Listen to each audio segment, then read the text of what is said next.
Aula 23, liturgia. Bom, pessoal, o apelo possui um grande espaço dentro da liturgia cristã. O apelo. Sabe do apelo? São vários tipos de apelo que você faz, né? Não, vários não. Basicamente dois ou três. O mais importante deles é o venha aceitar Jesus como Salvador. Sai do seu lugar. Você que está me ouvindo, levante sua mão onde você estiver. Venha até aqui à frente, vamos orar por você. Alguém traga essa pessoa, ou chame alguém para vir contigo. Você que está enfermo, aproxime-se, vamos orar, vamos ungir com óleo, com unção. Você que precisa de um trabalho, venha orar aqui no púlpito. Você que quer buscar o Senhor, vem aqui no púlpito orar. Será que o púlpito tem toda essa mágica? Eu não vou usar a palavra mágica, porque mágica está ligada à magia, né? Será que o púlpito tem algum poder diferenciado da cadeira lá do fundo, perto do banheiro? Não. É só um ato de dizer, estou me separando aqui num local, num momento, para ficar com Deus, Deus mexer comigo, tratar comigo. Então, essa questão do altar, né? E ir ao altar, a chamada ao altar. Ainda vou dar uma aula sobre o altar ainda, para fechar com chave de ouro nossa matéria de liturgia.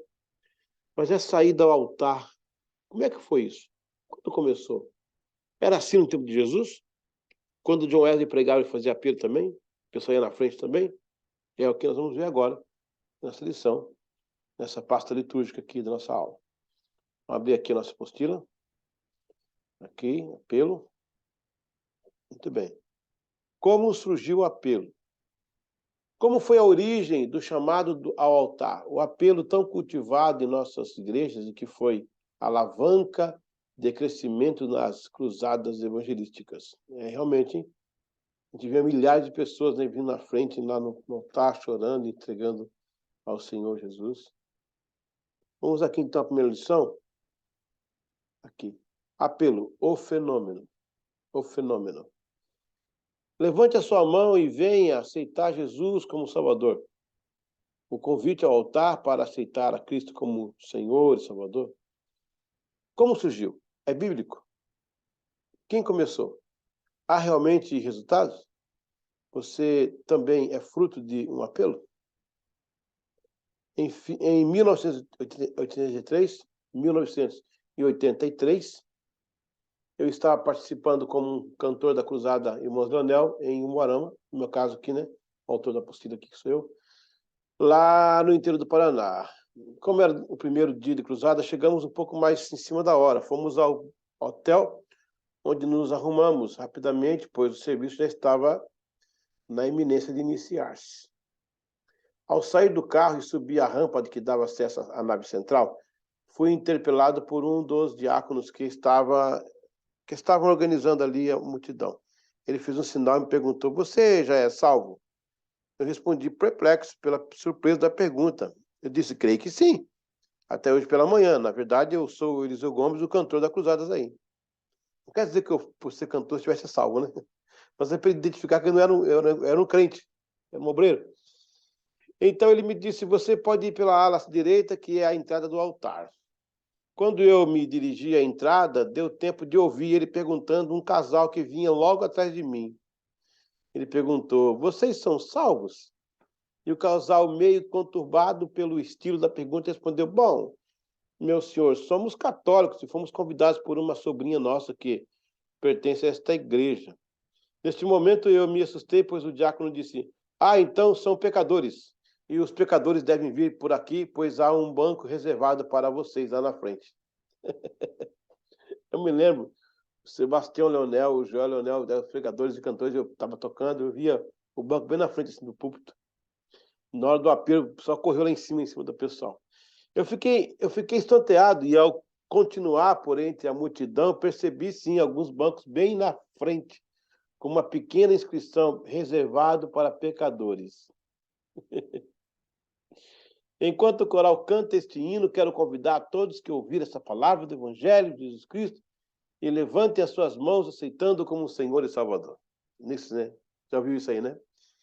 Eu pensei comigo mesmo, já que é banco dos pecadores, então todos deveriam sentar-se ali.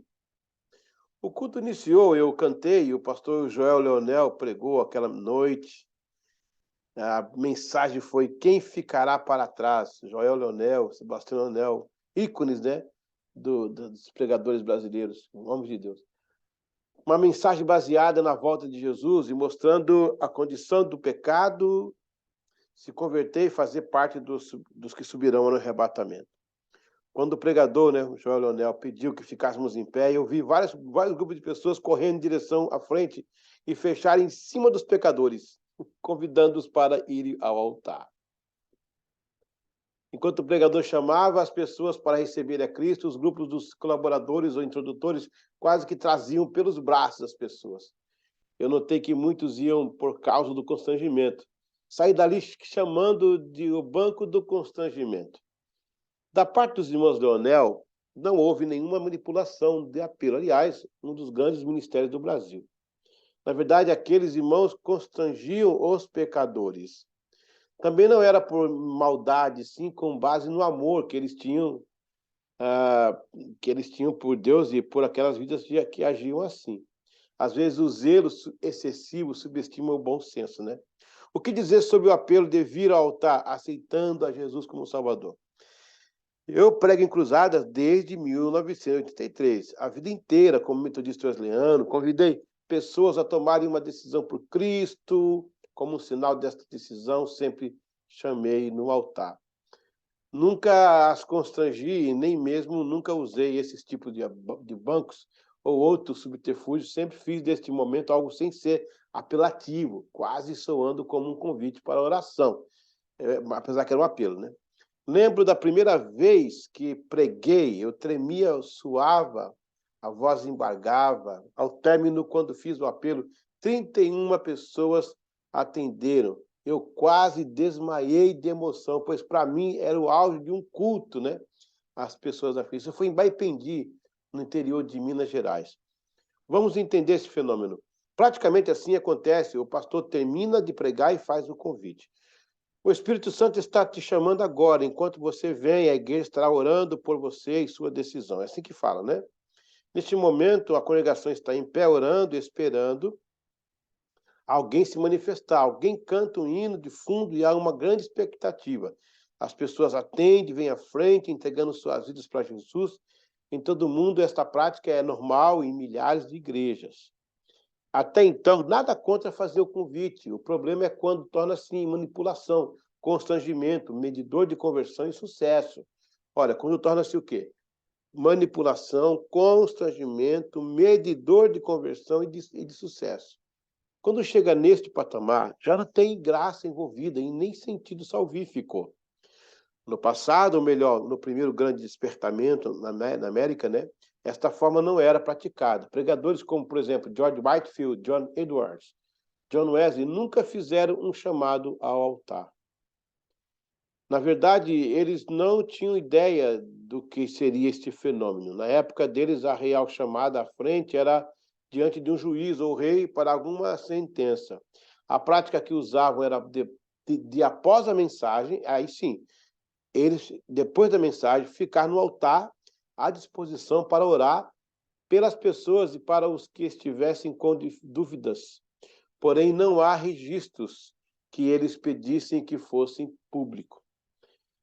Fico pensando se os pregadores de hoje se dispusessem a ficar no altar para ouvir as pessoas duvidosas explicar o seu sermão para quem não entendeu e gastar tempo em oração com eles.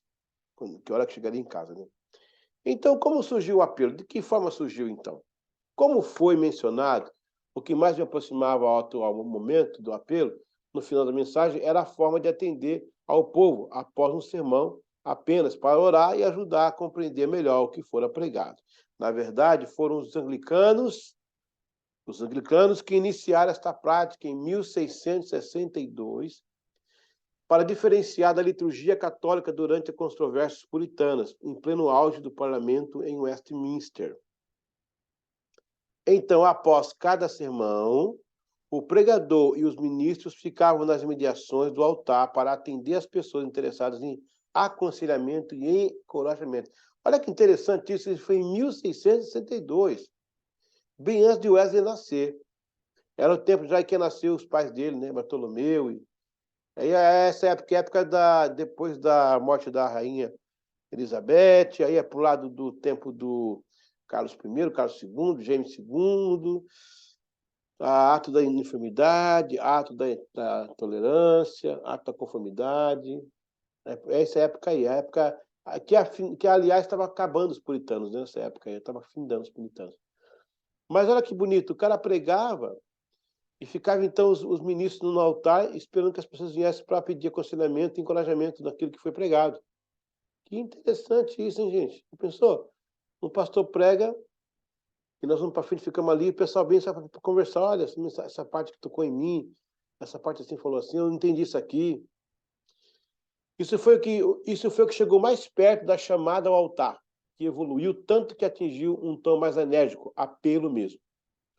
Outra prática que se assemelhava ao apelo foi que, ao chegar um grande número de pessoas se convertendo, então, ao invés de se ter um penitente como ministro, o pregador os convidava não ao altar, porém a uma sala, geralmente anexa, ou casa, para reunir-se todos em oração e explanar o melhor sermão. Interessante, gente. Olha, somente na primeira década do século XIX foi que Campus Meeting, no avivamento de campo, que o apelo foi fortemente usado para a vinda do altar em busca da santidade. Aí já era o tempo da santidade, do Holiness Movement, da Igreja de Nazareno e outras igrejas que faziam as reuniões campais. Posteriormente, também a metodista episcopal, né? Posteriormente, a mesma ênfase foi usada para pessoas nas ruas virem a Cristo nos palanques improvisados pelos pregadores metodistas do movimento Holiness, movimento da santidade. Este fenômeno se proliferou primeiro entre estados de fronteiras como Kentucky e Tennessee, com reuniões cheias de pessoas sedentas de Deus, e muitas reuniões duravam dias e às vezes semanas. O Wesley chegou a pregar ao ar livre, o Whitefield, mas eles não usavam altar, nem palanque. Usavam, assim, escadas, monumentos e túmulos, porque eles tinham como altar algo da própria igreja. Já no movimento americano, o movimento Holiness, o altar era trazido ao público, era um local que eles subiam para pregar, né? Em cima de carroças também. Ministros, em sua maioria, metodistas, mas também grande número batistas, presbiterianos e os chamados discípulos. Esses mesmos levavam o evangelho para dentro das fazendas e aos colonos rurais. Era comum nessas reuniões pessoas gemendo, chorando, caindo em agonia, outros contorciam-se, e estes pregadores viram esse movimento com atribuições ao Espírito Santo. Porque, grande despertamento vai ter uma fase que vai ser esse apelo a Deus, a vir entregar-se, né? Segunda parte do despertamento vai ter a ênfase do batismo com o Espírito Santo, e a terceira parte, curas divinas e libertação. Tudo em escala, né?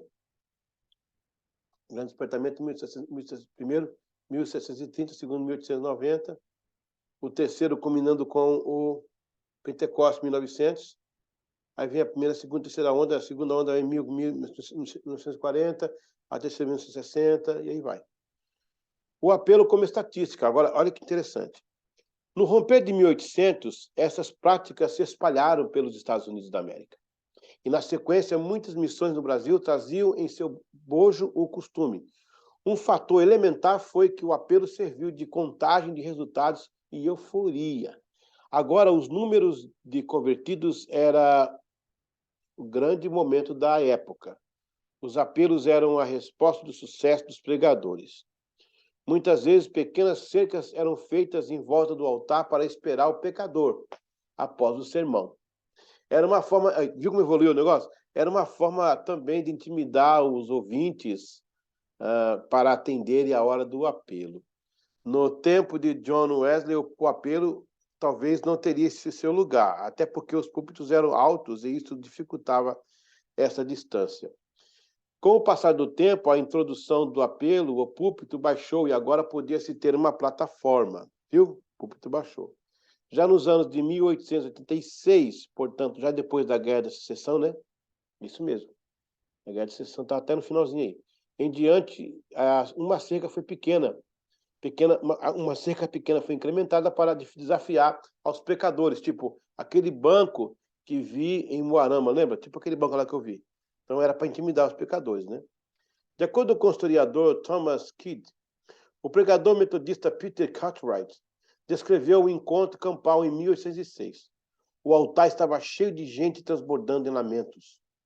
Outro pregador metodista contou que detalhadamente o momento em que o cercado estava tão cheio de gente que as pessoas não tinham possibilidade de fazer qualquer movimento. Então, na verdade, o cercadinho já era proposital para o alvo era, depois da mensagem era encher o cercadinho. Interessante. Ele explica aqui embaixo, ó, de fazer, não tinha, estavam cheios de pessoas que não tinham possibilidade de fazer qualquer movimento lateral, mas estavam literalmente cambaleando em massa. Os wesleyanos experimentaram um crescimento exponencial durante os primeiros anos do século XIX, em parte por causa dos seus métodos evangelísticos, incluindo os encontros campais e os apelos públicos. Há quem considere Charles Granson Finney o pai do apelo, né? O Finney mudou um pouquinho essa história aí. O Finney nasce um ano depois que morre John Wesley, né? Ele é contemporâneo do Charles Spurgeon,